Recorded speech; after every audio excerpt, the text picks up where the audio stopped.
What's happening, everybody? Gate 7 International is back. Olympiacos closes out the beginning of the season. 3 wins in 3 games in the Greek Super League. Plus, we are in the Europa League group stage. A perfect start for the rebuild. It couldn't have gotten any better than this, and we are super excited. I am excited to talk about it, and I am joined by a very special guest. This is Dimitri Quimsidis. He is the overnight editor for the Daily Star, and he is actually based here in the United States. Dimitri, how are you doing today? I'm good, thank you. Thanks for having me, Adi. No problem, not at all. Guys, before we get started, check in the comments. Some of you are doing it already. Don't forget to smash that like button, subscribe if you don't do it already. These engagements are how we disseminate the channel around the world. This is how we grow the red and white community. So hit that like button, costs you nothing, takes about 2 seconds. Go ahead and do it now. And if you do want to continue to support us, some of you have already. In fact, we have a few new patrons that we are going to shout out today. But you can support us on Patreon. We have some extra content there. You get early access to scouting reports. And we have some very special interviews lined up, not in the realm of Olympiacos, outside of Olympiacos. Our first interview is going to be with the ex-president of Huracan, the club that we just purchased Santiago SF from. So it's going to be a very fun interview. And you can check all of that out on patreon.com/Gate7International. And we would like to thank our newest patrons, Iraklis Korosoglu, Alexandros Georgis, Charlotte Patterson, and Stefanos Dries. Thank you for becoming our newest patrons. Now, Dimitri, without further ado, let's get into it. Let's talk about the shellacking that happened today. 4-0, Olympiacos bulldoze over Lamia at home. The Karaiskaki is becoming a fortress again. What were your first thoughts on the match? It was a good one. A lot of great performances, especially from Kostas Fortounis, Masouras, at the very least in the beginning, played a decent game, and Kini as well. What were your thoughts on the match? I'm really pleased. It looks healthy. It looks beautiful at the moment, especially in combination with the last 2 European games. It just looks like the team is moving forward, in my opinion, and is sort of getting into the ideology of what the manager wants. And they look happy, they look healthy, they look together, and they just seem to be getting like well adjusted with playing with each other. So it honestly couldn't have wished for anything better at this moment in time. Absolutely. And the comments are already rolling in. Fortounis is at the top of a bunch of them. Thank you guys for checking in. And let's just start. Well, we can start right away with Fortounis before we get into some more, maybe discussing match tactics, whatever. It was a masterclass.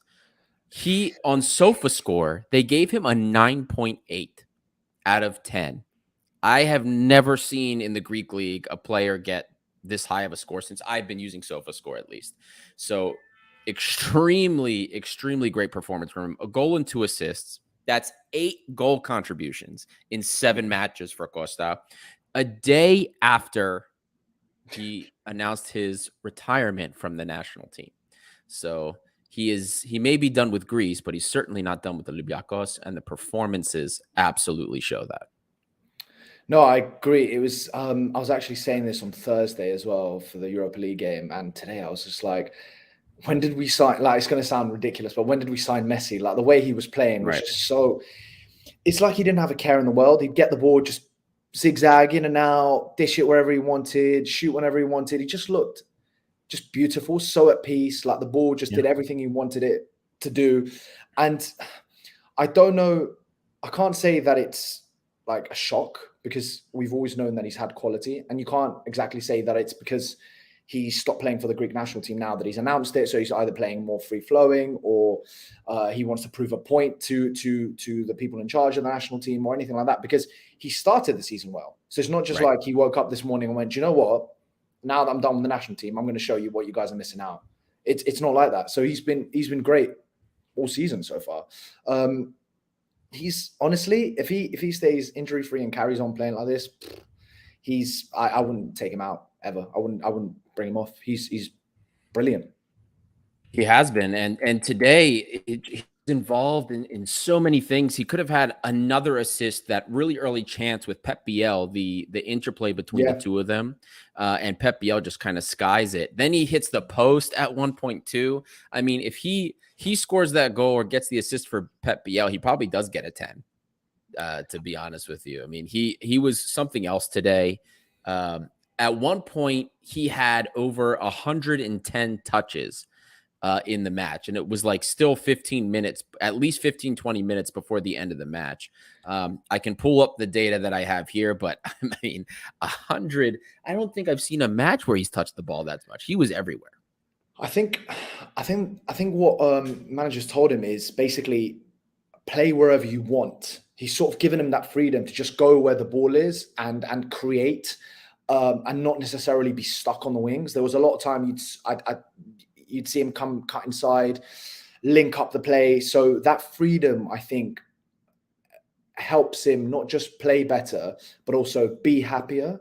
And that's why you see him not just touch the ball that much, but the way it was great. It was great play. It was just beautiful.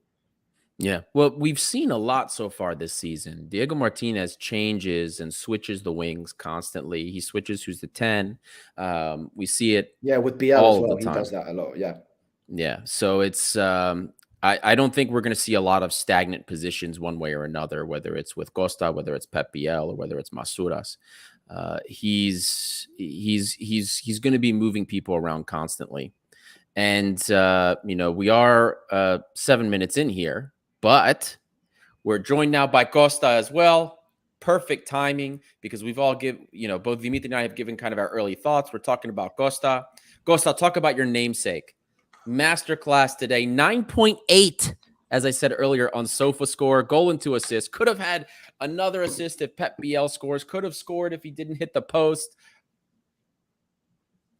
Tell me your thoughts. Tell me your thoughts on Costa. Tell me your thoughts on the game.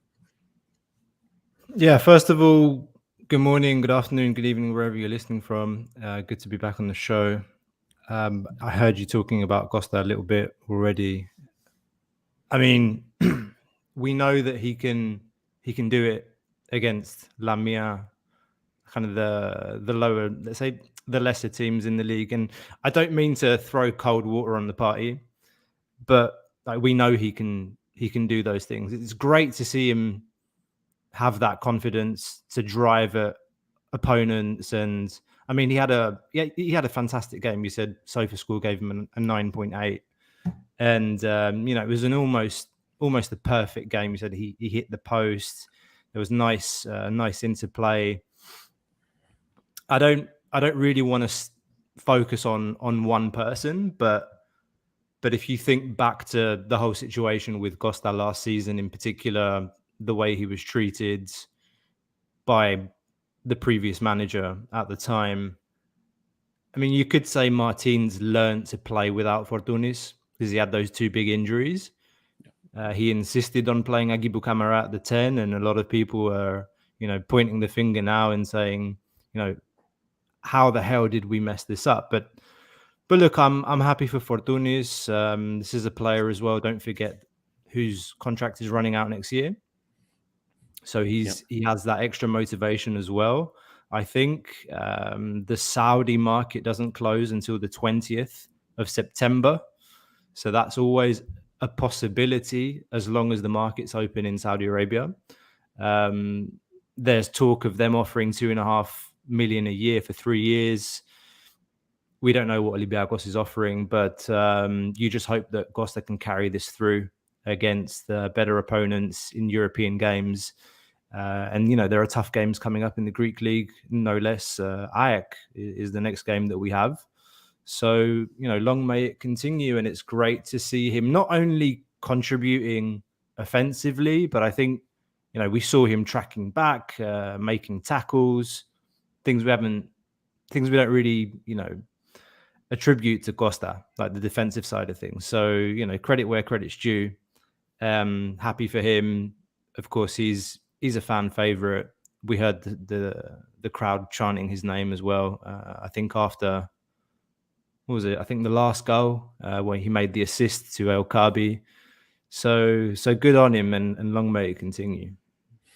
Now, you brought up, there's more names, more things we have to discuss besides Costa. And you're absolutely right.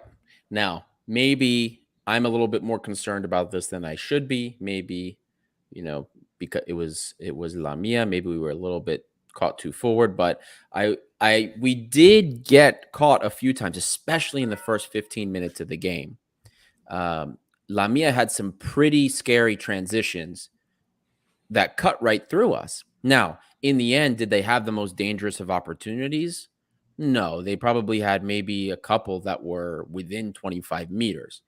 But I was concerned, especially with how they were able to break through us. And then they almost had a goal. We were fortunate it was called offsides. And our defense was split straight through. Do you, either of you, Dimitri, we'll start with you, have any concerns about about the vulnerability of our backline? Costa, we've talked before about how for all of us, Retzos is clearly our number one CB, but then nobody else really on the team gives us a lot of confidence as his partner. And we saw with Ndoye today something similar. Then Frere replaces Retzos, and it also doesn't look entirely, what's the word I'm looking for? Sturdy. That's the center back pairing. The second Retzos is not available, it's almost like it can be open season on our back line. Dimitri, what do you think about this? Are you concerned about the vulnerability we saw in transition from Lamia today? And are you concerned about the center back pairing? So first of all, I actually want to give props to Lamia. They were, especially Carlitos. I thought he was really good. Actually, he got in a couple of fights with Retzos, I think, with Camera at one point as well. But he was a really nice player to watch, and he nearly scored as well. And it was, Lamia were actually better than the Serbian Kukuchuri. I can't pronounce it. The Serbian team Kukurichka that we played on Thursday. I thought they played better than them. To be fair, I was actually surprised. So it's not like we were playing against a horrible team. I think they're going to do well this season. Now, defensively, my biggest issue defensively today, both I saw in the first 10-15 minutes, like we said, but also there was a period in the second half towards the end, around the 70th minute. My issue was more with the midfield, leaving the defense really exposed, especially that substitution when Alexandropoulos came in. Like, I remember just realized, I just went, oh my God, they've stolen the ball off him twice. And now they threw on goal about 2 or 3 times. Like, yes, I know we're 3-0 up. Everyone's sort of just going through the motions. We're going to win. But like, you've got to care. Just keep some sort of cohesive unit when that second unit of midfield comes in. So it wasn't just the defense that had me a little bit worried. It was that number 6 position. What was going on there? It just looked like open season. Now, defensively, I agree. Retzos is the only one that sort of is a shoo-in to start. Between Ndoye and Frere, I mean, it's still early. Frere is new and Ndoye is young. You don't really know what you're gonna get. Frere had. I'm not that worried. A couple of European games, Frere had. I think the first game against Genk, if I remember correctly, where I just watched and I went, "Oh wow, yeah, this is decent. I'm happy with this." So you just got to give it a bit more time. I'm not necessarily worried, as I said, as of yet, but maybe down the line, if he hasn't figured out who he's going to be playing, and if the uncertainty continues, then it will be a problem. But because of all the new signings, and because Martinez doesn't actually know his best lineup at the back, I've got faith. I'm not really worried yet. Costa.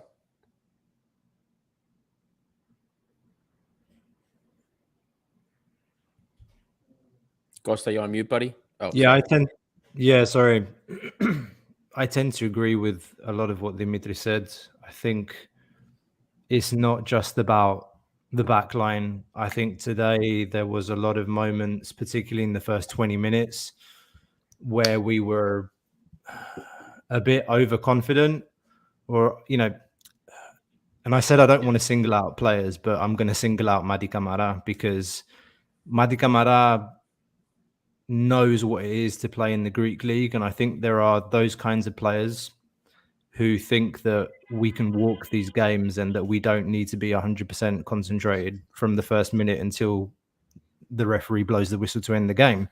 And that can cost you. And if you're not consistent in how you're concentrated on the game, then that can cost you in the bigger game. So, I think that was a little bit of a wake-up call.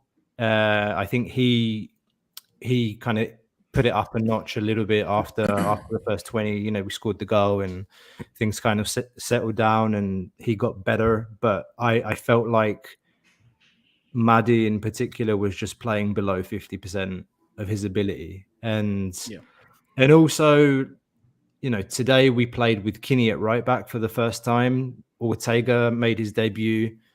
I thought that Ortega looked a bit out of place at time, and that's absolutely normal when he's only been in town for maybe under a week. And he's been thrown into the game. He started, and it's normal. Like, he got caught up the field a few times, and the ball's just gone out in transition, and no one's there. And Doi and Retos are kind of scrambling to fix it. But I think it's normal at this stage. Like, Olympiacos is far from finished product, and also like Dimitri said, Lamia's first couple of games in the league, I think they won both games, or they've had a good start. They were never behind. The first that goal conceded against us today was the first time they were actually behind in the league so far this season. So credit to them as well. We made light work of it at the end. If you look at the final score, you think we've just pissed all over them all game. But no, there were a few scares in the first half in particular.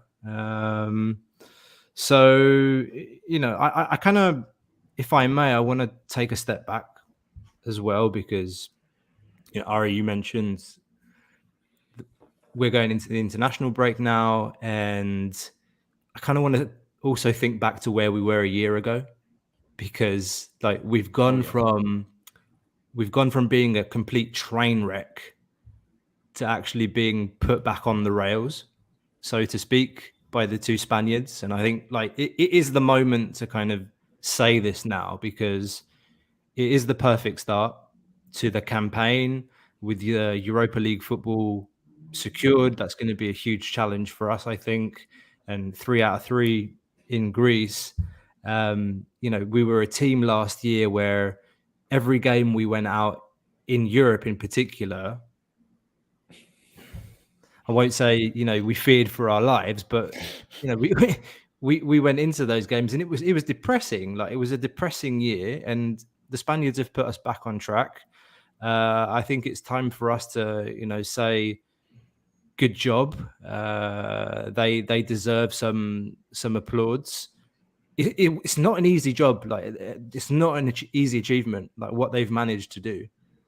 Particularly getting past that Genk side with essentially no transfers, just Kinney and Iborra coming in. And Kinney, by the way, I have to say, at an early stage, looks to me like transfer of the season so far.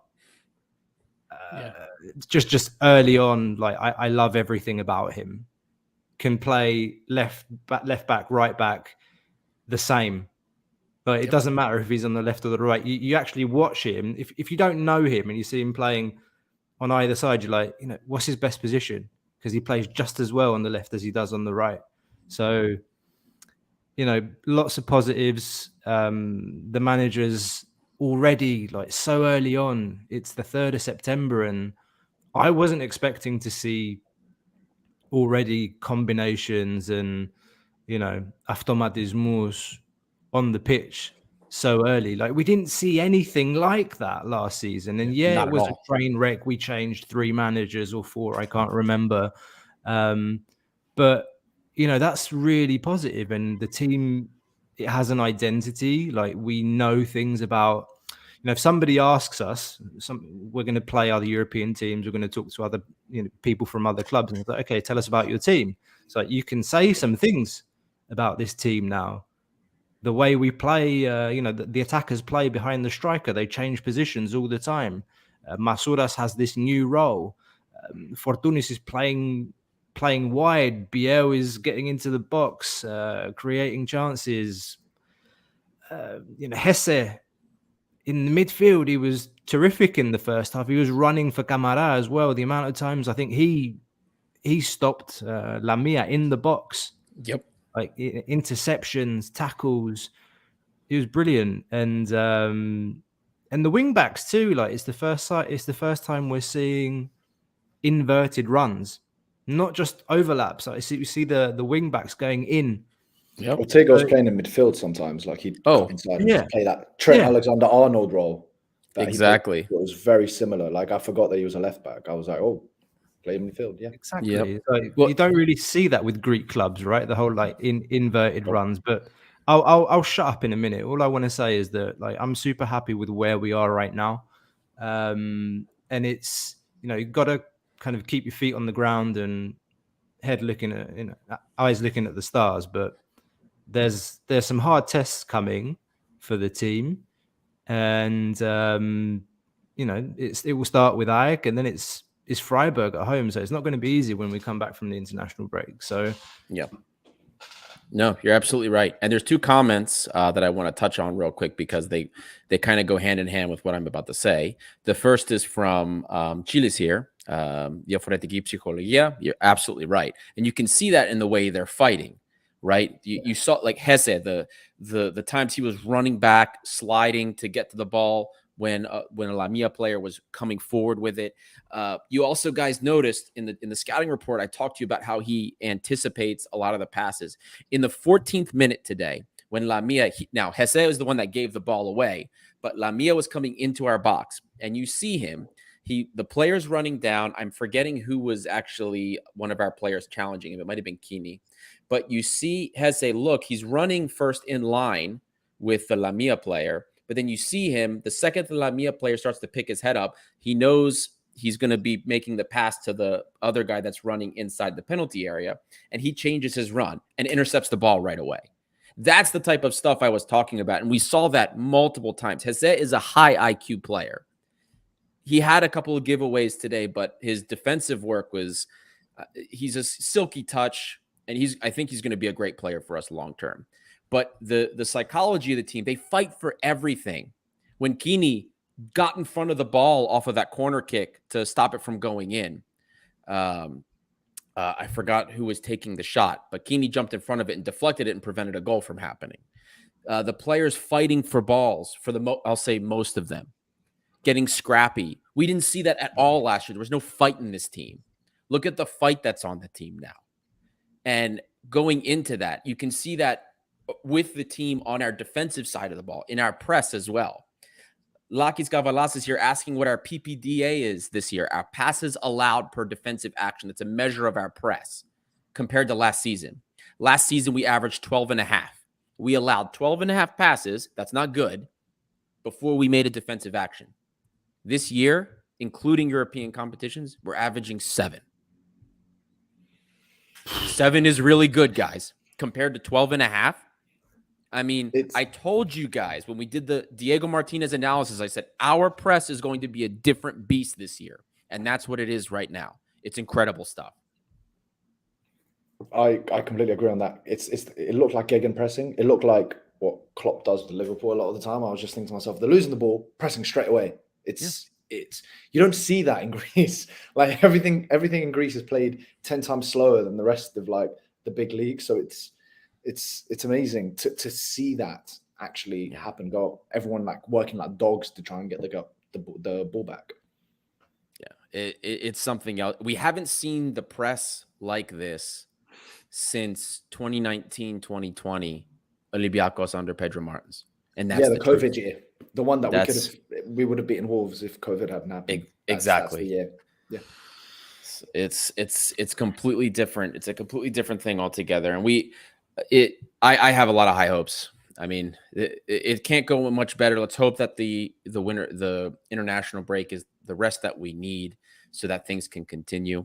And there's a player I did want us to talk about a little bit. We kind of talked about him already. Our new left back, Francisco Ortega. Costa, you kind of talked about him a little bit already. and what you thought. But aside from the fact that he looked a little bit out of place, what did you think about his runs forward, his tendency to take the ball in? A lot different than what we've seen in that position in the past. Forget Keeney. It's just nice to see someone positive, I guess, in a sense that it's really hard to judge, man, because it's his first game. We said he's not been in Greece for over a week. Yeah. He traveled with the team to Serbia. I think that was a good move from Martinez. He took Omar Richards went out as well.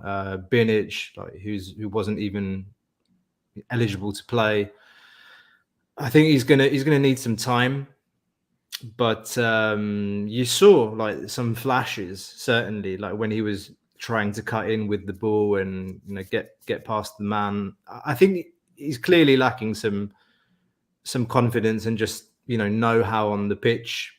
He didn't really see connections. It's normal. He seems a bit lost, but there was that one action where he got forward, I think with Fortounis, and he made the cutback into the box, and Fortounis didn't finish it. But it's early days, but I could see what you were talking about in the deep dive in terms of his ability moving up the pitch very fast. You can see that when he knows where he's where his footing is and his positioning on the pitch and everybody else's. I think there's potential there for sure. But I also saw the other side of it as well, which you talked about in terms of him being exposed in some games. But I don't want to say a lot more because it's just way too early to tell. Absolutely. Dimitri, what were your early thoughts on Ortega? I echo what Costa said. The first thing he said is actually, it's so nice seeing someone play positive from that position. It's, again, Greek football is catching up and realizing the importance of fullbacks and how important they are in the attacking play. And it looked like we are playing like that. I mean, Rodney, the third goal was all him. He just went on a run. So it's good to see that we're getting players like that want to play like that and to push forward. And Ortega did it. There's nothing really different to say to it, because Costa said it brilliantly. It's his first game. He hasn't been in Greece for a week. You can't expect too much of him. What we did see is positive. And it's like what I was saying earlier with the actual defense situation. It's still early days.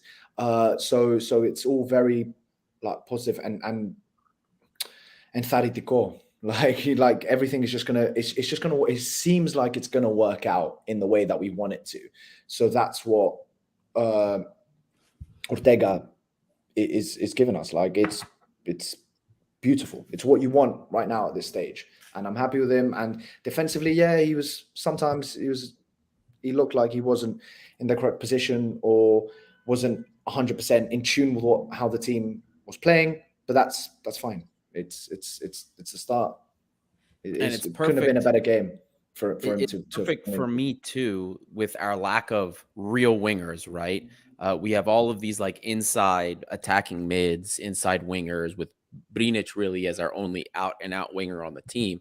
Having two extremely aggressive overlapping fullbacks like this gives us the width. Like imagine, Rodinei has already been, in my opinion, for the right side, a revelation since Omar Labdalawi. Now, imagine we have another guy on the left that can do that. So now both sides are going to have this width that we haven't been able to get. And it's because these are extremely aggressive fullbacks. Of course, the downside of that being, as you already mentioned, the exposure. But it's just really exciting to see. It's very, very awesome stuff. And a lot of great things that I think we can be excited about, especially going into the European season. We talked about Kini already. We talked about Madi. El Kabi. I want to hear your thoughts. Even he had a goal today, but I want to hear both of your thoughts on El Kabi today. There's a lot of discussion about striker. Still looking for a striker. Kotsis had talked about Emmanuel Dennis being a difficult option from Nottingham Forest, probably not happening.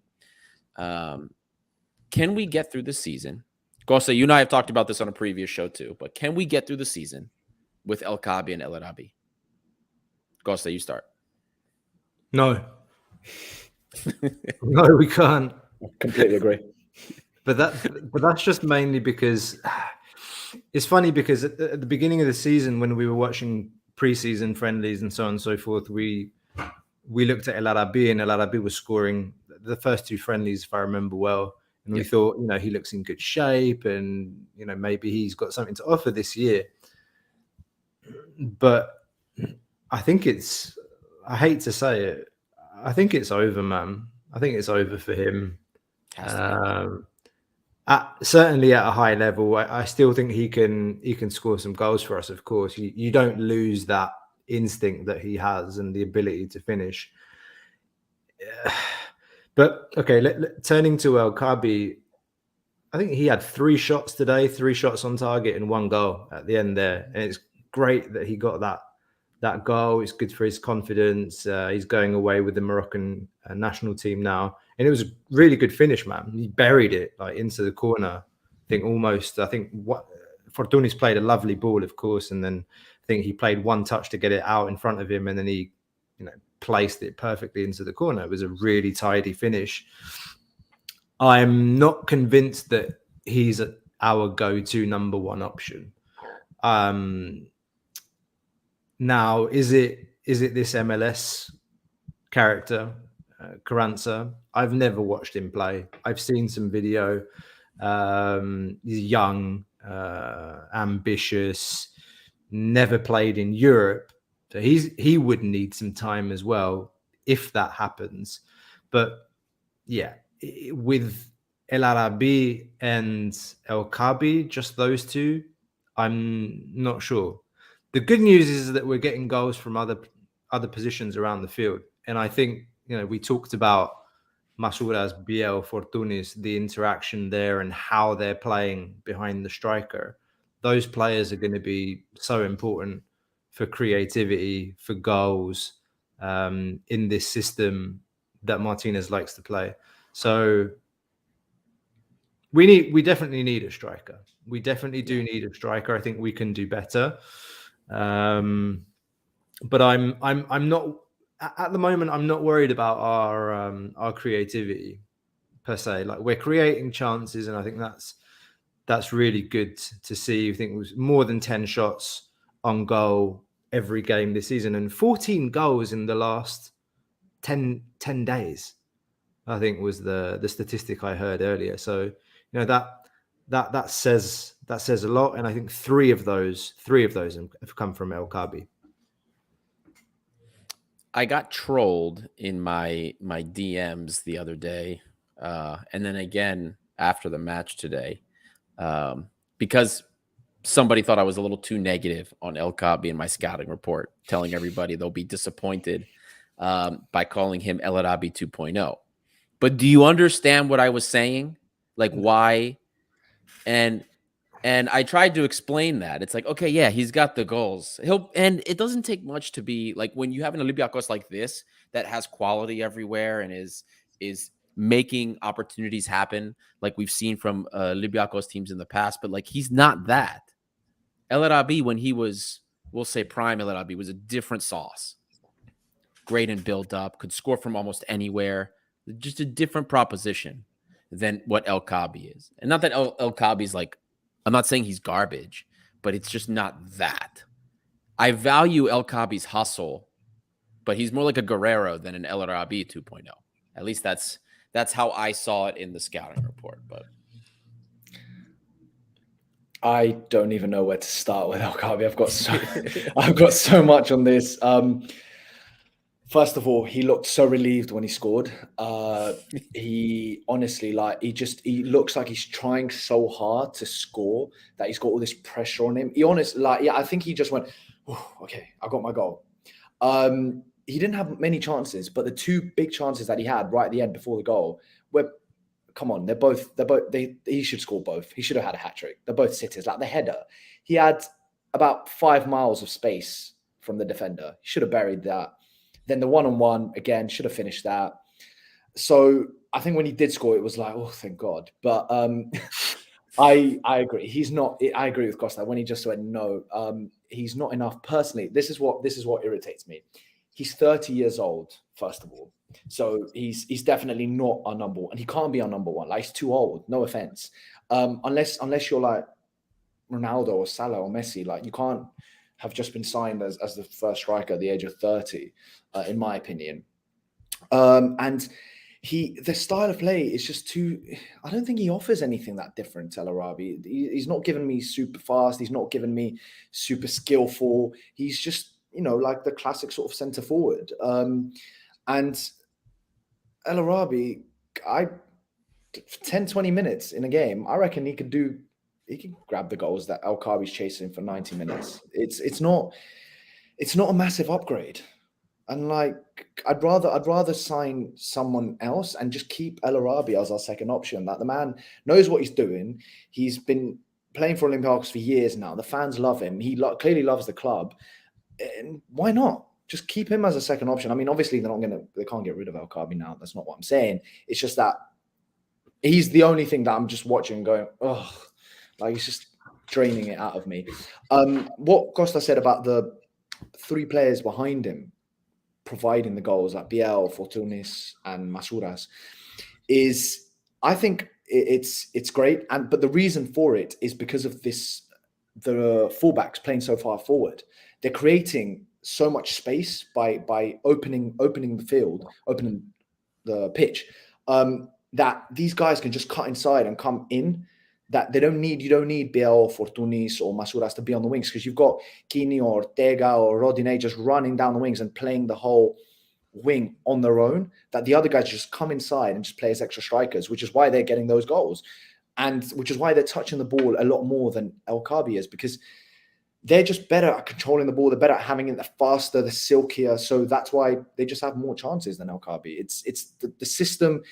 The system doesn't suit him. The system doesn't suit a striker like that, in my opinion. It suits more a false nine, like a Bobby Firmino role, who plays with a midfield and interlinks and is silky and is fast and can just sort of place it, rather than someone who's an out-and-out striker waiting for the ball to come into him. So yeah, just I sound like I'm a bit a Debbie Downer like that. I'm not.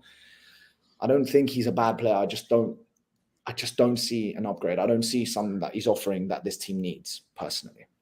He's just a body for the press. That's what he's offered us so far. And there's been. Go ahead, Costa. Can I just say, if it was a choice between Jovetic and El Kaabi, I'll probably go with El Kaabi. We have to look at it from the perspective of, okay, what's available on the market? How much money do we have to spend as well? If you want to bring in a goal scorer, you have to pay. Yeah. And it was a tough market, if you look at it, to find that kind of player. Like, you don't find an El Arabi that scores 34 goals in 32 matches in Qatar. You don't find that kind of player every day. And we were very lucky, astute to pick him up 3-4 years ago, whenever it was. But I think for what it is, like, we needed to bring in a striker because there was no one on the squad except for Alguacim. Alguacim didn't go to preseason because he was at AFCON under 23. Babis Costulas, there was talk about him, the 17-year-old, getting into preseason. I think he got injured. Like, we've lost track of him. But for what it is, I think it was a decent pickup. He will score goals. El Kaabi will score goals for Olympiacos. Yeah. I have no doubt of that.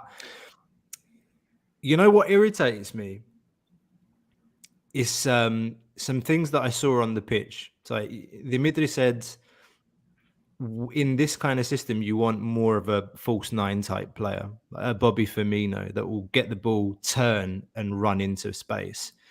And there were moments today where El Kaabi got the ball and he had space left, right, forward, and he didn't he didn't go left, he didn't go right, he didn't go forward. He just kind of stood there and turned around and passed the ball and then made movement into the box.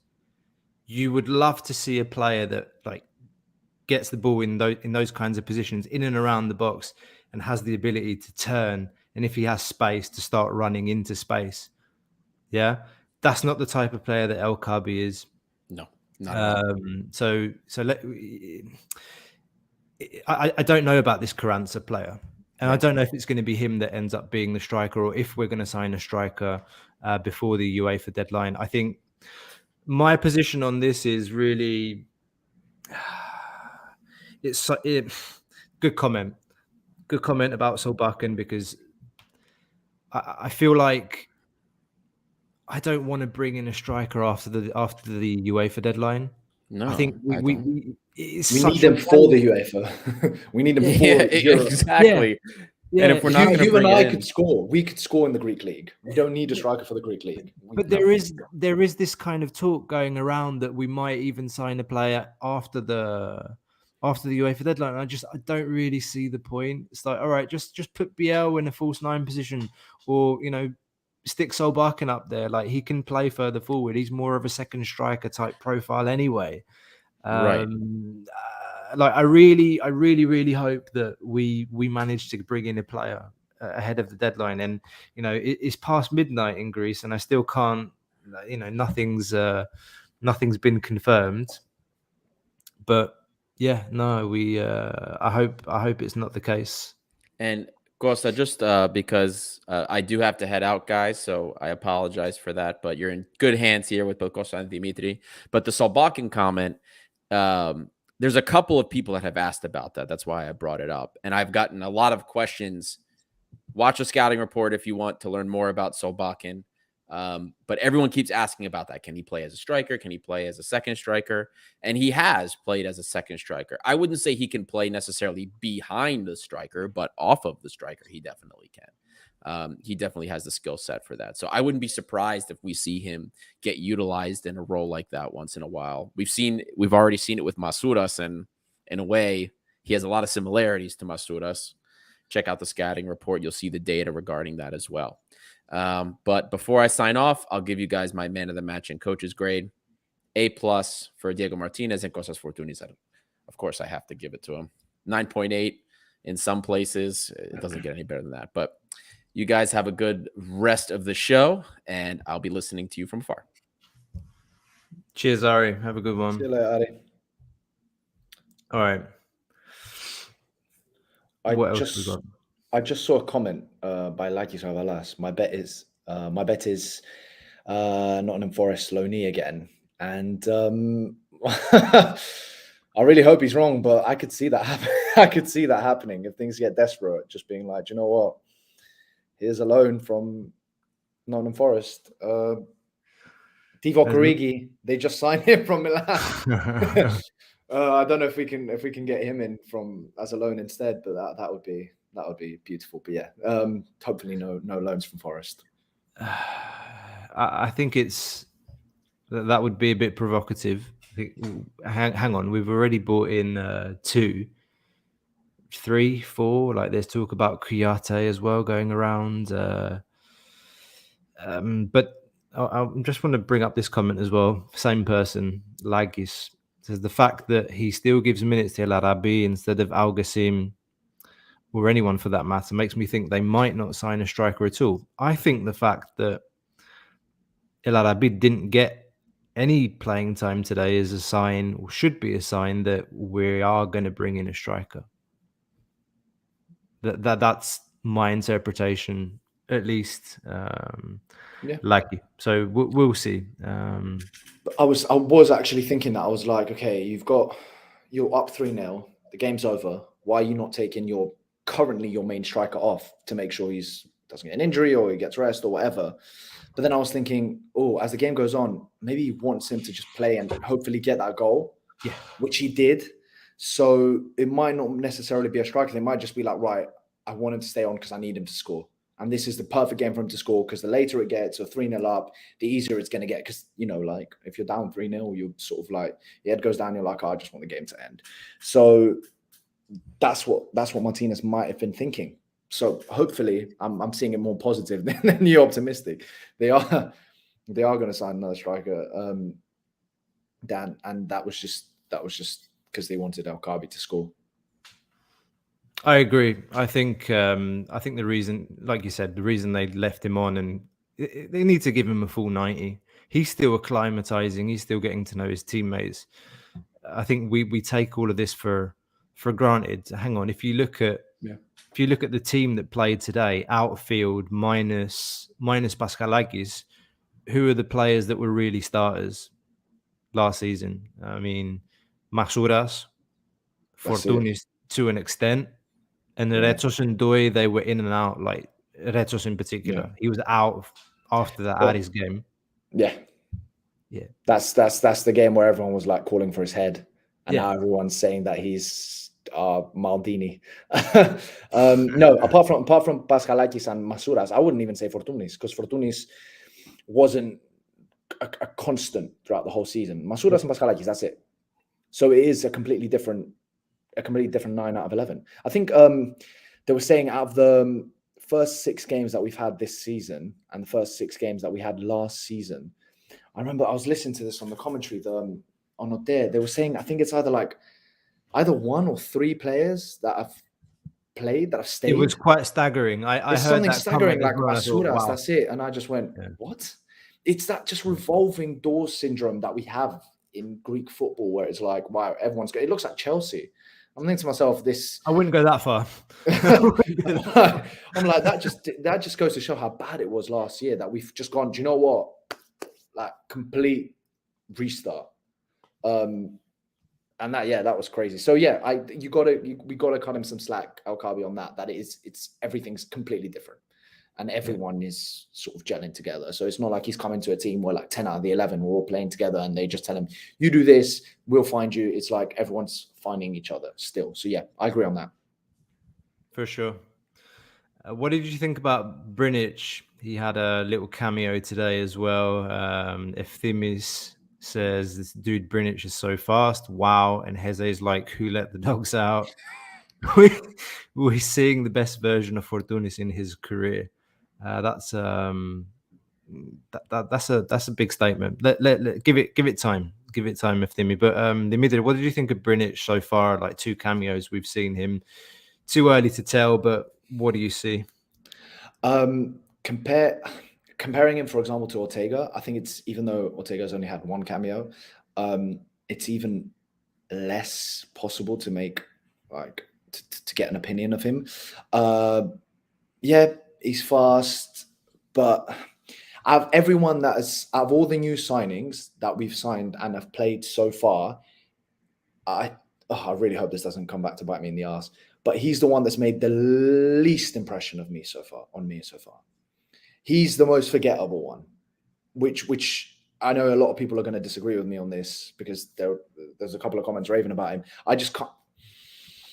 It's far too early. I've honestly got no opinion. Like, he's just so far down the list compared to everyone else on like my list of priorities and the people I've been watching and what I'm happy with, that it could just go unnoticed. And I really hope that doesn't bite me in the ass, or I actually hope it does, and he ends up being incredible for us. And he's like the best signing we've ever made. But yeah, that's it. Like, apart from the speed, I can't. He almost got an assist today. Yeah.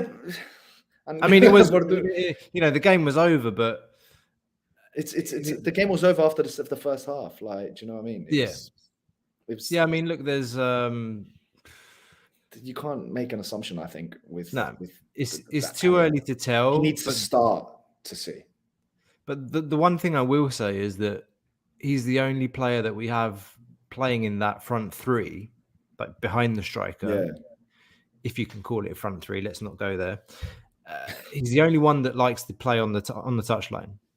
He likes to receive the ball, or start his runs down the line, and as soon as he gets the ball, or as soon as the ball's in front of him, he can knock it forward and he'll run into space and he'll get into the box. Like, he does have bags of pace, and like the setup that he had for Fortounis' shot that hit the post. Yeah. you saw some of the quality there in a sense that, you know, he's gone inside once, he's gone inside twice, and you're thinking, is he going to try and shoot? And he's got bodies in front of him. It's like, you know, it's not going to hit the target. It's going to get blocked. He made the pass. He made the right decision. So that's a better option, and that says something to me. Like, compared to if that was Agibou Camara, I know that would have been the wrong decision. And I gave Agibou lots of shit like previous seasons. Talented player. I always said, like, he needs to improve his decision making. It's like when he needs to shoot, he'll pass, and when he needs to pass, he'll shoot. And, you know, we've only seen Brinic 25 minutes maybe in 2 games, and today at least, where he had a bit more action, he was involved. You saw that. That was important for me. Like that moment in the game where he made that decision, I thought, that's good. Yeah, got to give him props for that. But again, it's Way that too stage of the game. It's at that stage in the game, you're thinking, thank God he's making the right decisions. But I do agree on playing along the wing and playing on the touchline. It's healthy to see that, and it's great to have that because we've been lacking that a lot in the last few seasons. I feel like every time I watch a game, everyone's like, "Here's más extreme. Here's más extreme." Yeah, we need like a winger, and I'm like, yeah, you can't like, don't get me wrong, Fortounis is playing really, really well at the moment, but man, like he's fluid. He doesn't stick on the wing. You need some players that just do that sort of job where you need some wingers that are just going to terrorize defenders. You need, you know, like the super pacey ones that just run up and down the wing and get free kicks, attack and a goal threat from that side rather than coming in behind. So I do actually agree with you on that, and that was an oversight on my part that I didn't bring up, because he's given us something very different from that. So hopefully that is a big part. He's going to play a big part with that. Yeah, no, it's a good option to have, and I think he is the only player that we have that can do that has that ability. There was a lot of talk this week about Despodov, like PAOK are coming in for him, aren't they? Yeah, so he's going to sign for PAOK. So that's fully done now. That's happening. Okay. Yeah. So he's signing for PAOK. I haven't seen Solbakken play a full 90 game, but I do happen to work for a Norwegian company. So the first thing I did when I knew we were signing him is talk to my colleagues from Norway and say, okay, tell me about this guy. And he's not that kind of player. He's not the one that will stay on the touchline, you know? He's very versatile in that sense. Solbakken will fit the system nicely. I think he can play Biel's role. He can play Masoudas's role if one of them needs a rest. Like, it's great that we have those options. But even Solbakken, he's not the one that will wait on the touchline. He likes to get the ball into feet. He likes to drive inside. So yeah, that I think Birnic is going to be, I think, a very particular option. I want to see more. I want to see more from Birnic. Do you think that it's a manager's, it's Martinez's and his staff's decision to be signing players like this, like Solbakken, and playing so much with players like Masoudas and Fortounis and Biel that are that fluid, can play any position behind the striker, because they like playing with the wing backs and they don't need someone further along the wing, because they're thinking to themselves, right, I've got a wing back who's just going to cover the whole wing, and I don't need to have someone further up than him. I can just have someone cutting in inside. So do you think they're purposefully doing that, maybe signing those sort and playing those sort of players more? I think, well, before I answer that, I want to bring up this comment from Chile. It says, Costa, there are 65 votes in the poll and only 39 likes. Best Katana likes. Yeah, guys, 50, more than 50 of you in here. Take a moment, hit the like button, smash it like we're going to smash Ajax in the next game, as somebody else said earlier in the chat. Hopefully that will be the case. So yeah, if you haven't done so already, guys, hit the like button. That really helps to help spread the community, spread the word, red and white community, find more Olympiacos fans. So please do that. Doesn't cost you anything. To answer your question, is there method to this madness? I think if you look at Masouras' role and how he plays in the team compared to other years, he is very much playing inside, like fairly close to the striker. He's not starting. His starting position isn't out on the left. So because he plays better closer to the striker. Yeah, no, but that's where he's you not get a winger, most out of in my him. opinion. You don't expect like Masouras can play a role when we're even when we're defending. Like his positioning is not out wide on the left to kind of cover the wing backs. It's to press.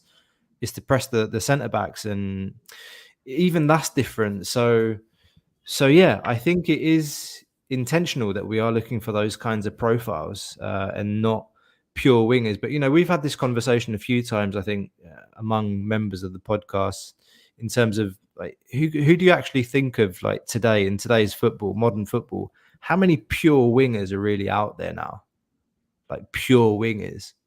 Like who's the like? Okay, we all have a different mold for like the prototype winger. Mine's Ryan Giggs or Jovetic, like to bring it back to Olympiacos, or I'm thinking of Ian Robben, Frank Ribery, those Bayern Munich days.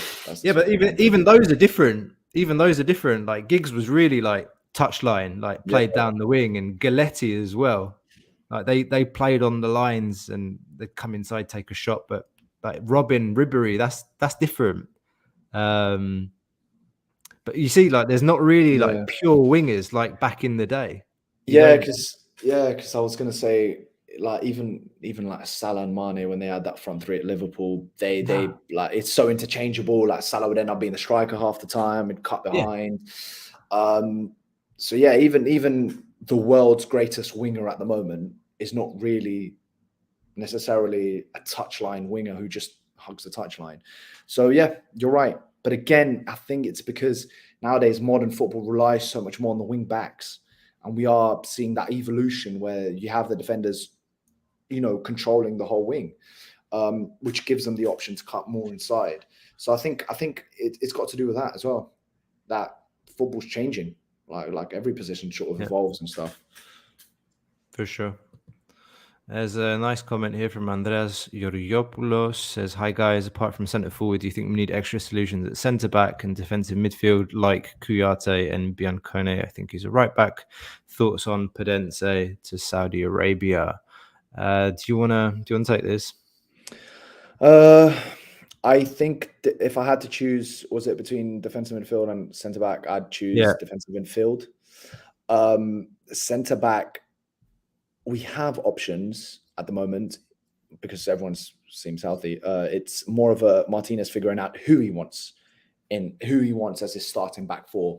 Whereas at the sort of number 6 position, no one is screaming out. I know a lot of people disliked Bouchalakis, but no one do we have who plays that position who's like a Koftis, like someone who's just like right in front of the defenders and just is predominantly a defensive-minded midfielder. So I think I'd rather, if they did sort of go for something, I'd rather go for that. Right back, not necessarily, because again, we saw Kinney today, left back, right back, and Rodinei. I mean, Rodinei, he's just, again, he can just play the whole wing. Like that third goal was literally just him going, do you know what? I'm just going to go. I'm just going to attack. Whisked it in, own goal, scored. Basically, like you want that sort of right back. So I don't think we need another right back. And then you've got also the options of Rusai. Again, that's another option, right back, left back. I don't think. Yeah, I'd say CDM is probably, if we had to go for something outside of a striker, is where I'd personally want us to look at. I'm not fully convinced by Alexandropoulos. Yeah, he's not. To me, he's not. I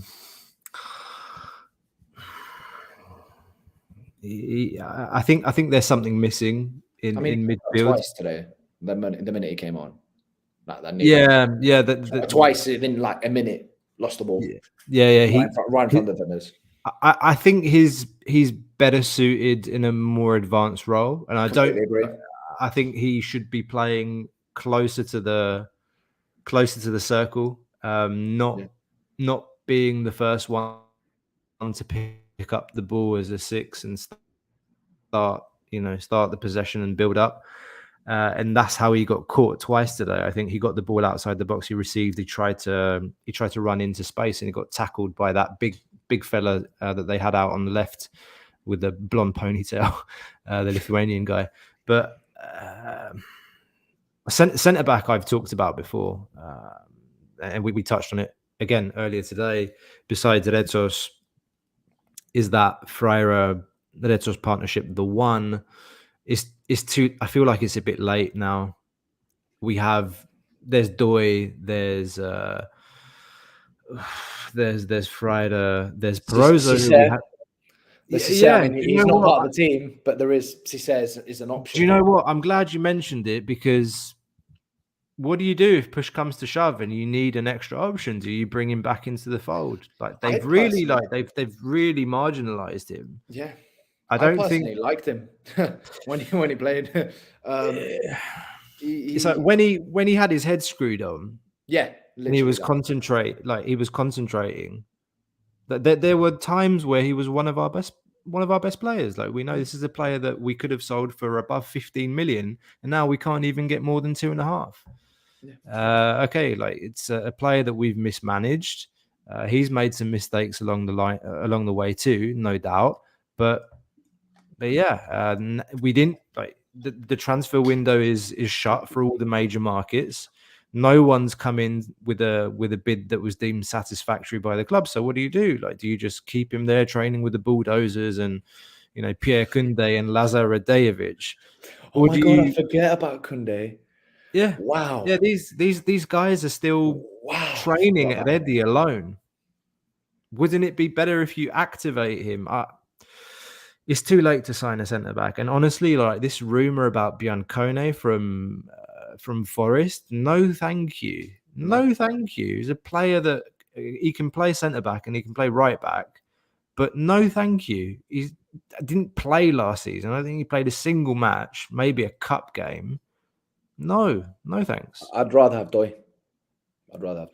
Yeah, Greek, young, knows the team. It's fine. I'm okay. I have my issues with him as well, but yeah, you don't. That's a waste. And to be provocative, like to bring in another player from Forest, no. I'm good. And a lot of you are asking about Podence. I don't think so, guys. I had a feeling, because he was still available, that something might happen.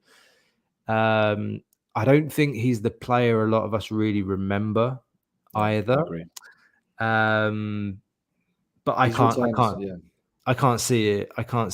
But as long as he's still available and the market's still open for Greece, then anything can happen. But if I were to give it 1 to 100%, like, is this going to happen or not? I'd probably be about 10% for Podence, guys. Do you know what? These returns of players that you've had before, and then they go to like a bigger team, and then, well, not a bigger team, but a bigger league, and they come back, very rarely work, unless it's after like 6 months or something, unless it's something quick. Like, for example, I remember Miralas, for example, stuff like that. I really don't think it's going to work if he comes back, honestly, and it will just tarnish our memory of him. Because looking back, I thought when he played for us, he was incredible. He was excellent. Fully deserved that transfer to Wolves. Fully deserved the money that they paid for him. So if he signed for us now and was a bit, then it could just mess about with the memory of him. So no, thank you.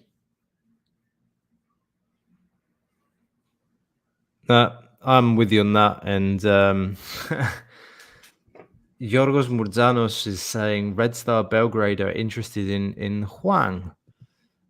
Now, I was thinking about this earlier today. I'm actually gonna what are your thoughts on the Huang situation, Dimitri? And let me put it to you this way, and I'm going to put a poll out. Because the man of the match poll is just ridiculous. I mean, Fortounis clearly man of the match. for not everyone, 91% of you saying Fortounis, 8%, Masuras, 1%, El Kabi. But no, whoever did that, funny guy. Maybe it's someone from Morocco. There were a couple of people from Morocco that were watching the show the other week, but I was thinking about the Huang situation, and during the game today, I was just thinking about Camara, like I said earlier, like he doesn't play fully focused, particularly in the Greek league, like in these kinds of games. Who would you bring in? Who would you bring in to replace him? And like, okay, all of us had a thing for Huang last season, in particular, a very good player. It reminds me a little bit of Zahovic when we signed Zlatko Zahovic, late 90s. And he had that incident with Bigon, and then he was out the team for months, and then he came back. Is there a way back for Inbom Huang? Is there a way back? I'm going to put a poll. Like, if you could take Inbom Huang back, would you take him back? Yes or no? I'm going to put a poll out on the channel now, but I want your thoughts on that. That's two different questions. If I want him back, and is there a way back? If I want him back, 100% yes, 150% yes. That game against Apollon last year in the Europa League qualifiers, was that last year against Apollon Limassol? I think that was last year. My God, was he beautiful! Like, I've never seen a team be that bad, but one player be so good that he carries the team. It was like watching Suarez with Liverpool in like 2014, where he nearly won the league single-handedly. Well, not single-handedly, but pretty much. My dad's not a big football fan, but we were in Piraeus and we actually went to watch the game. And he just goes, this guy is incredible. And he really doesn't know much. And I remember, I honestly look back at that game, one of the best games I've ever seen someone play in an Olympiacos shirt. Like, it was incredible. So would I have him back? I'd have him back in a heartbeat, because last year he was great. Don't know, like, what the hell happened, because his personality seemed, he seemed like he had his head on, like, straight. Like, he seemed like he was great mindset. So I don't know what the hell happened there for him to just get unscrewed. Now, is there a way back? The only reason I would say there is a way back is tied into my first answer, which is how bloody good he is. He is really good. He's a great player. So that's the only reason why I'd say yes, there is a way back. If you're a bit crap and you've got issues, and there's better players out there that are better than you, not just signings, but in the team too, then you're gone, mate. Simple as that. You're gone. You're replaceable. But Huang currently is not really replaceable. Like, we don't have players that are so much better than him. He could get into that team right now and play well and give us something. So that's his only way back, in my opinion. His quality, his skill. I don't know what the answer really is to that question. Is there a way back? The only people that know that are the people at the club. Yes, sorry to interrupt. Yes, Callum, I do play him over Maddie and Heze. I probably play him over anyone apart from Fortounis at this moment in time. Sorry. I mean, there's a question about like usage, and I think there would be a system in which him, Madi Camara, and Heze would fit in the same formation, like three in the midfield. And I have to admit, like, during preseason, I was actually really looking forward to that, like to see him and Maddie playing in midfield together. And I don't think it ever happened. Maybe a little bit against Rangers, possibly, or Norwich, pardon me. But so interestingly, 52% of those that have voted say that you would take him back. 54 now. Keep voting, because I think this is a really, really interesting one. For those of you that aren't on YouTube, like, head over to YouTube. You can take part in the poll. Would you take Inbom Huang back? I think that's a really interesting question. It's complete hypothetical, of course. Like, there's nothing we know. And you said something about his character and all of this. And I met him after the Panathinaikos game, and we talked for a little bit. Again, like, he seemed like a really nice guy. Like, his demeanor on the pitch, everything. Like, some of his comments as well. Like, he he apologized to the fans when nobody else apologized about the way we played last season, and not meeting our objectives, not playing according to expectations. And you just, the love that this player had from the fan base, and as you said, I think he was a shining light in what was otherwise a really dark season for us last season. And the only explanation I have for it is that some agents got to him or got inside his head, or it's outside his control. I really don't know. Would I take him back? Absolutely. Yeah, and again, you're right. It's two questions, and I would take him back, but is it possible? Like, can it happen? I don't know. Does he fit? Third question. Does he fit in the team? Is there space for him? Yes, definitely yes. So yeah, keep voting on that. I don't know if there are any more comments in here. One comment killed me. Wait, someone said θα κάνει 10 μετάνοιες στο κέντρο του γηπέδου και όλα καλά. Like he's gonna basically say 10 Hail Marys and everything will be good. Mate, he's gonna have to beg. Like get into the pitch and give him like a massive megaphone. Have Karaskakis filled out 33,000 fans and make him apologize and tell everyone how much he loves Olympiacos. Make him sing the hymno, and then it's all good. It's literally that. Oh, this is interesting. I didn't. Nico Scotti said on Mega that tomorrow the new centre forward will be in Greece. I didn't catch that. And can you elaborate? Like, can somebody corroborate this, because that's pretty big news. If he did say that the new centre forward will be in Greece tomorrow, and if they know he's going to be in Greece, why the fuck don't they just tell us who it is, for God's sake? Like, yeah, I haven't heard anything like that. So my namesake has just commented that apparently Carranza's on his way to Greece from Philly. I've no idea. What's this? Yorgos is saying that MLS, Philadelphia Union rejected a second bid for Carranza, but Cotti said a striker is coming tomorrow, the name of whom is unknown. Well, it's not going to be Emmanuel Dennis then. Is it Emmanuel Dennis, that guy that played for Watford, that about a few years ago? Yeah. Lit it up. And I remember having him in my fantasy football. He was great. He had about 5 weeks where everyone just went, "Oh my God, we need to sign this guy because he's killing it. And he's cheap." He's sort of fallen off the face of the earth, hasn't he? I completely forgot about him. I think he scored 4 or 5 goals for Forest last season, but in general, I don't see how he really fits with us. Like, he certainly can't play alone up top. I think he's the kind of player that would fit really well in a system with 2 up front. So, because he played alongside King, right? Yeah, because Watford played 2 up front. I think they played 2 up front. Him and King. Yes, that's what I thought it was. You're right. But again, I don't think he plays alongside a striker like El Kabi or El Arabi that are like, bigger, slower, sort of goldzidas. Like, he plays alongside someone who's his sort of stature, fast, nimble. I think rather than I think he could work in a little and large, like Mitroglou Saviola back in the day.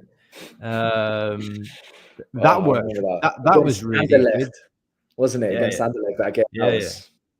So I don't think the Emmanuel Dennis thing is happening, though. To be honest, here's another one. Huang. If Huang makes a public apology, then we should have him back. No one is bigger than the club. Yeah. Okay. Great player, but no one's bigger than the club. This was the comment you mentioned.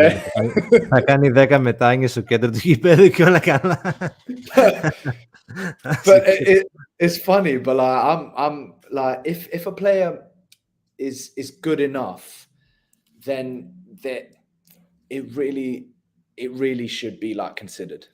It's as simple as that. And it's like, I don't know, like one of these things that I remember, or I always remember, is Klopp getting rid of Sacco because he was late to Liverpool's pre-season flight. Mm. He was joking about in one of the interviews where Klopp was saying something, and he sort of Saka thought it was banter, but Klopp was just like not having it, and he just got rid of him.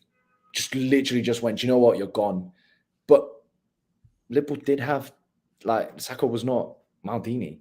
And I know someone commented, I think it was again my namesake, commenting, Huang is not Messi. They made it relax. But I mean, for when again, we're not Barcelona, we're not PSG. We're going to be like Huang is a great player for our level. I'm not saying he's particularly last year's team as well. Yeah, he was a shining light. I mean, I don't know if because we're playing better this year, if he's not going to seem that much better. But yeah, it's as simple as that. Bring him back. If he apologizes and he mends the relationship, then yeah, bring him back. He's good enough. Yeah, Nick Hempill, Forest fan. Thanks for tuning in, mate. Has the bridge been burnt? I think he pretty much kind of burnt that bridge himself, or him or his agent. Like, we don't know exactly That's the what's thing. happened. We don't know. That's the most annoying thing. God, none of us were there. agents. None of us were there, so we can't know 100% for sure. There were some rumors, some things that we heard that, and this is speculation. There were rumors, things that we heard, that the club promised him to let him go if he brought in a specific bid, which was said to be around 8 million. The story goes that he bought the bid in and the club rejected it and asked for more. Did maybe that annoyed the player? It contributed to his stance, but you're a professional footballer, mate. Yeah. And yeah, there's, the situation around his contract is a bit hazy because he was playing for a Russian club before. Like, this whole story about is it a 3-year contract which is 1+2 or 2+1? Seems it is 1+2. Legal teams are looking into that, but you don't turn around the day before your opener against Genk in the Europa League and say, I'm off to Korea. You don't do that. And that's what we know. That's what we know. That's all we know. That apparently he turned up to speak to Martinez before training and said, I'm off. You don't do that. So he, if that's the case, then he burnt that bridge down himself with a goddamn rocket launcher.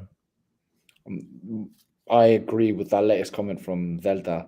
I hope at least whatever the outcome will be, that we will find out what happened. Because I'm really curious. I really want to know actually legit what happened, because it's quite secretive and it doesn't tend to be this secretive, especially if a player's really, really, really messed up. The clubs just sort of go, well, yeah, they did this, this, and this. That's why they're off. So it is. I want to know. I'm really curious. Hopefully we'll find out. On the striker situation, Stefanos Drus says, I believe what Kotis insinuated is that there is more than one option on the table. It's going to be a long night. I hope this doesn't mean we get some garbage reject from Forest. God. The constant joke from the Forest fans is Harry Arter. We'll give you Harry Arter. But he's still at Forest. I think he's still at Forest playing for the B team. I don't know. Oh God, yeah. There's Alfredo Morelos. Someone actually said that Alfredo Morelos, that's who's coming because his transfer to Fener fell through. Do you know what? Great striker, but is actually he gives me Suarez vibes, but just not as good. Not even his black. He doesn't even have sort of the pinky quality of Suarez, but he's got the issues of Suarez. Really good striker, but I don't know if I want that in the team. So we actually have a friend that is a Rangers fan. I think he's actually on their scouting team now as well. I asked him about Morelos because I remember Morelos had a really, really good season, or a couple of good seasons at Rangers. I think the season they went far in Europe as well. He was banging goals in all the time, and then I think he was looking for something more. He wanted a bigger contract. that all got to his head, and the fact that it's the 3rd of September and he's still a free agent, that doesn't Speaks volumes. Yeah, exactly. So that It's like to De me, Gea, Hazard speaks volumes. that to me is a bit of a an alarm, alarm bells are going off for me. No doubt the talent and the ability. Is he going to come in and, has he been training? What's his fitness like? How long is it going to take for him? Okay, we don't know if it's Alfredo Morelos, but Alfredo Morelos is a free agent. I wouldn't be surprised, to be honest with you. I would not be surprised if that were the one that we end up with. He's South American. It's obviously easy for him to come in with a Spanish manager. He does fit a little bit that mold of striker that Martinez likes. Yeah, can play back to goal. He's quite fast. Let's see. What else do we have?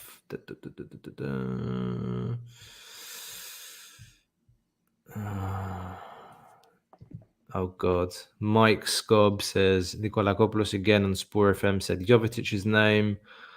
Really, a 30-year-old striker, a 37-year-old striker, and a 33-year-old striker with an injury history as long as my whatever. He was injured twice last season. Jovetic is just a name signing, in my opinion. It's just his name. That's all that's left, isn't it? That's all that's left. You don't. If you want a proper Boria in Europe, how do we say Boria? Like a good season in Europe, basically, the Europa League, and go far. You don't sign Jovetic at this stage of his career, in my opinion. You can't. It's what you said. I'd rather have El Kabi at the start to start over him personally. Same as what you said. Agreed. I'm really he's too old. He's too injured. Yeah, it's if we this is a funny comment someone on Twitter's written. Ο Jovetic είναι παλέμαχος, διάδοχος του Γκάρι θα είναι μην πω του Εμενίκε. An extreme comment. So just to translate, so Jovetic is he's He's spent basically. Yeah, he's spent. He'll be Gary Rodriguez's replacement.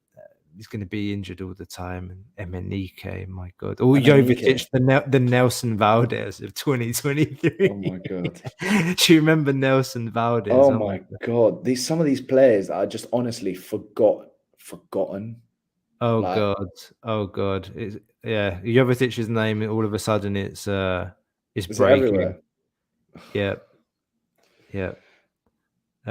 Έτοιμος να πετάξει για την Ελλάδα το μεσημέρι της Δευτέρας ο Μαυροβούνιος 4. Yeah, so this is from sporthow.gr, Verveles. Let me see what my Twitter says. It's Jovetic everywhere, yeah. That's disappointing. That's quite disappointing. Comment here on Twitter. I don't know how Bouchalakis is getting involved in this again, the poor man. Δεν με ενοχλεί ο Jovetic. Με ενοχλεί που παίρνουμε παίχτη που άφησε ελεύθερο η ομάδα που θεώρησε τον Μπουχαλάκη καλό παίχτη για να τον πάρει μεταγραφή. Right. This man is catching strays left, right, and center, and I feel bad because I really don't think Bouchalakis deserves this. But someone said on Twitter, George Kata, I'm actually going to give him credit for this because this was funny. I don't have an issue with Jovetic. What I have an issue with is that we're signing a player whose contract ran out and wasn't re-signed by a team that thought that Bouchalakis was actually a good enough player to sign him. So Bouchalakis is getting shot on, even though it's got nothing to do with him. Yeah, okay. Let's see what happens. Guys, if we sign this is him, breaking then, now. Yeah. Is it? I really hope that if we sign him, then he makes us eat our words, and that we're. Mate, if he's, Verveles is writing this, so he knows something. Πάλι πανόχοι Αμερικάνοι για Carranza. So the Americans said no. Yeah. I don't. God. I'm not particularly happy with that, to be honest with you. If that's what we're going to be getting, that means El Kaabi is going to be our first choice striker. Yeah. It's what Mike's saying. Mike Scott's saying this. We just signed someone to sign someone. Yeah, a little bit, yeah. But yeah, how much? Also, the thing is, his name means he's requiring a big like contract. He's getting paid. He's going to be getting paid a significant amount. They're not picking him up for cheap because of who he was, because of the player that he was. So I'd be really surprised if he's coming to Greece to play for Olympiacos for cheap. So I'm surprised that if they're spending a lot of money on him. I mean, look, mate, it's the 3rd of September. It's not like anybody else was really banging the door to bring him in. He's left there in the free agency. Surely he could sign somewhere in like Asia, like Saudi Arabia, America, something like that. I'm getting messages now from people.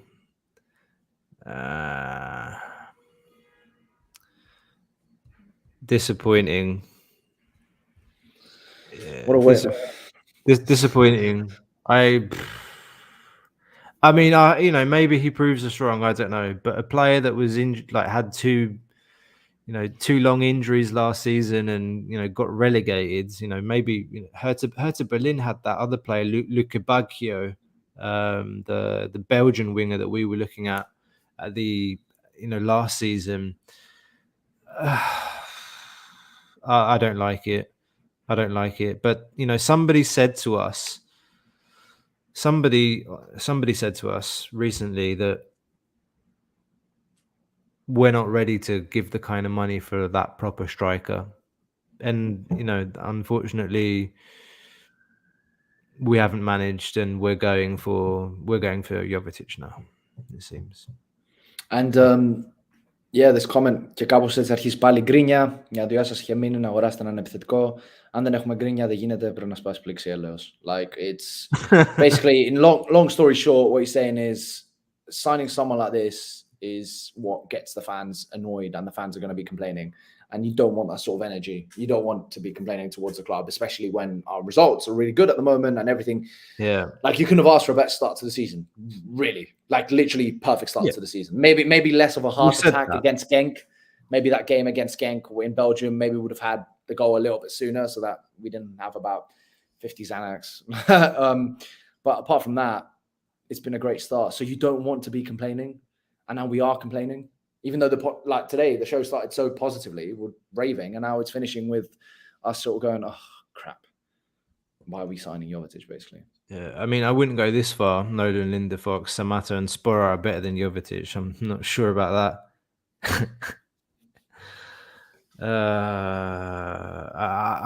I don't know. You always have to judge everyone for what they show you on the pitch.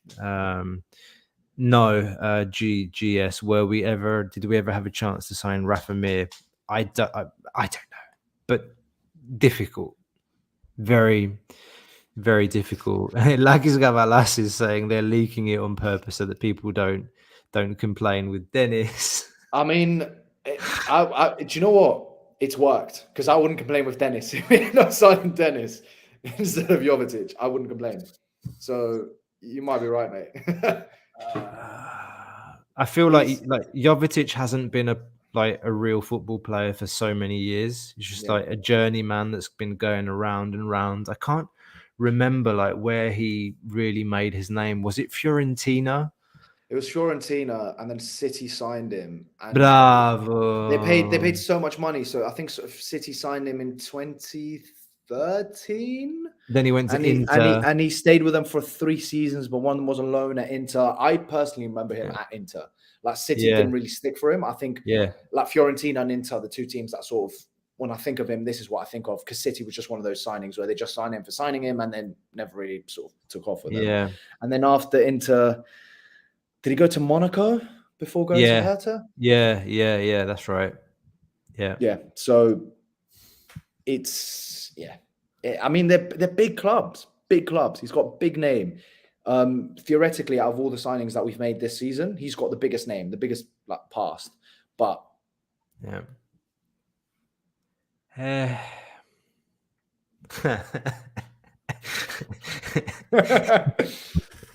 and we got a donation, €10 from Stefan Adris. Thank you, mate. Thanks for the donation. It's much appreciated.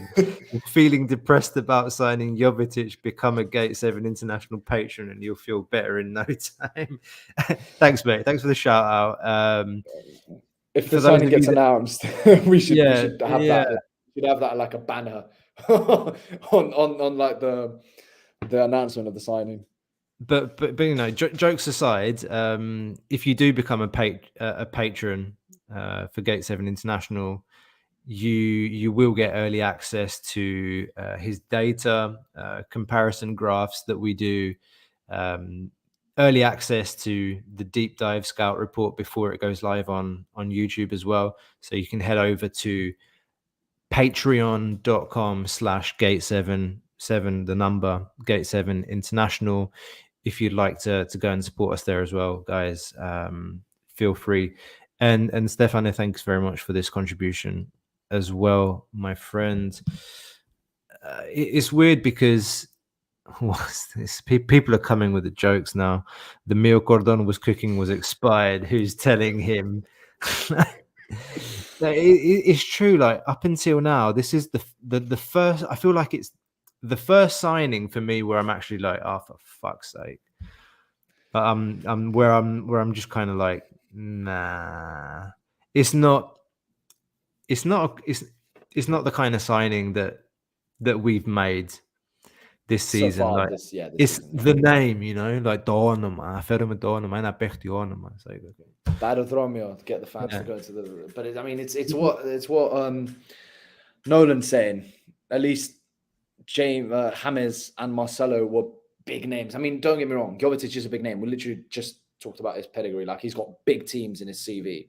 Don't get me wrong. However, he is not the name. He's not Marcelo. At least Marcelo was like great propaganda for the club. Like he ended up everywhere. People that never heard of Olympiacos heard about him because of that. Like, do you know what I mean? Like, yeah, everything else was shit, but this isn't the name. He is a name. It's not the name.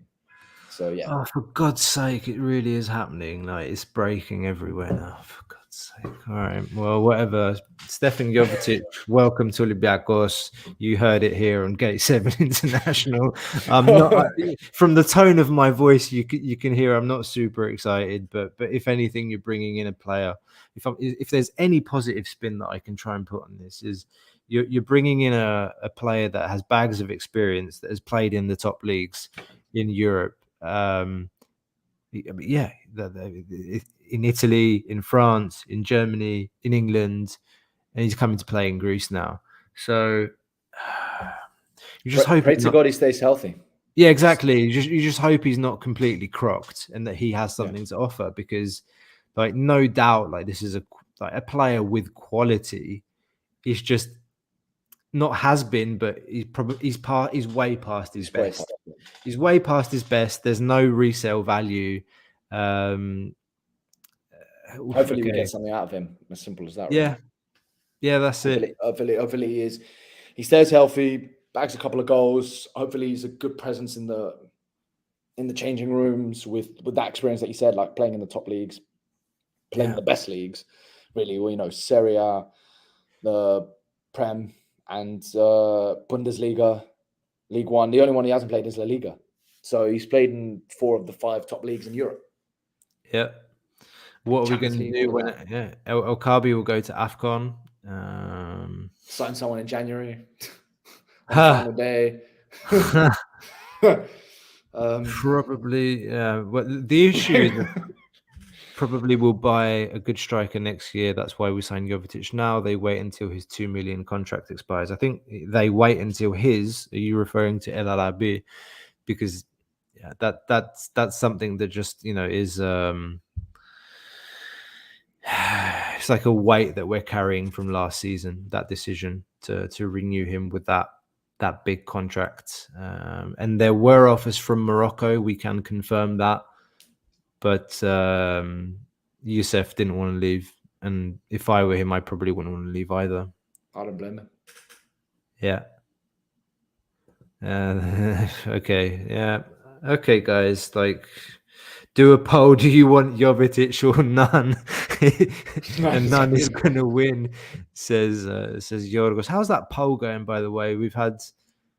Okay, so the would you take Huang back poll has turned to a no from those of you that have voted. I'm going to end that poll. At least James and Marcelo. Don't start with James and Marcelo again, for God's sake. Bring back Mitroglou from his retirement. Let's see that. I hope he fails his medical. I'd rather sign no one. Oh God, yeah. I mean, yeah, he has to pass his medical, but let's see. Yeah, I mean, the comments do you having think, fun now. Do you think we might end up seeing BL at the false nine if El Kaabi doesn't perform? Jovetic gets injured in a week. El Arabi can't play longer than 20 minutes. And then we see Masouras or BL at the 9, false 9. We haven't seen it all summer, barring maybe half an hour or less. I think in the Norwich friendly. And I asked the coach a question about this when I was at the Genk game. So I asked him at the press conference, like, what's your,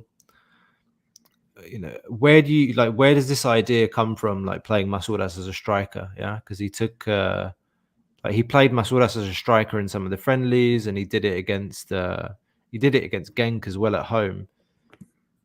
And he, the way he basically explained it was just, the way that Masouras presses, that he gives everything, and like the energy that he brings like to the front line when he puts him there.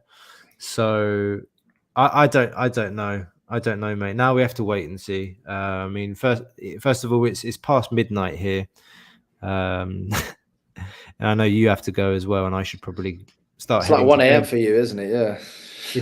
It's 10 past midnight. I'm not in Greece, but it is. Okay. I was going to say it's 1. Yeah, it is 1 in Greece. So I think maybe this is a good time to. On a high note, guys. yeah. Let's not be brought down. Like we'll judge Jovetic on the pitch, just like anybody else, or in the hospital. Who knows?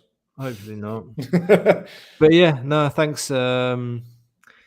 Thank you for watching tonight, guys. Thanks for joining in. And like we said earlier, it is a perfect start to the season.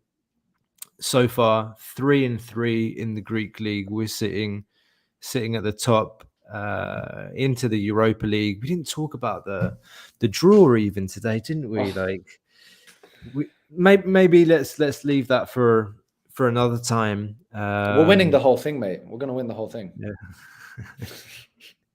It's happening. Yeah, but yeah, like and subscribe, guys. If you haven't done so already, hit the like button just before we're, it's past midnight. We've been going for nearly 2 hours. Good show. Hit the like button, subscribe, hit the bell, make sure you don't miss the next episode. There's obviously going to be another deep dive coming on Stefan Jovetic, it looks like. So Ari, good luck with that, mate. And Dimitri, anything to add before we sign off? Thank you for having me. Been a pleasure. And someone commented, I can't believe this was a Lamia review. Now we've ended up on Jovetic. But yeah, no, it's literally what you just said. It's all very positive. The football we're playing is great. I honestly think these couple of games that we played, 3 in the league and 4 in Europe, 7 games have been. All 7 have been better than anything we saw last season. So I'm happy. And hopefully you're all happy, and the positivity continues, and we have a great season, really. So just, like a stepping stone to carry on doing really well. Ale, let's end it there. Yeah. We're Gate 7 International, by the fans, for the fans. We'll see you again next time.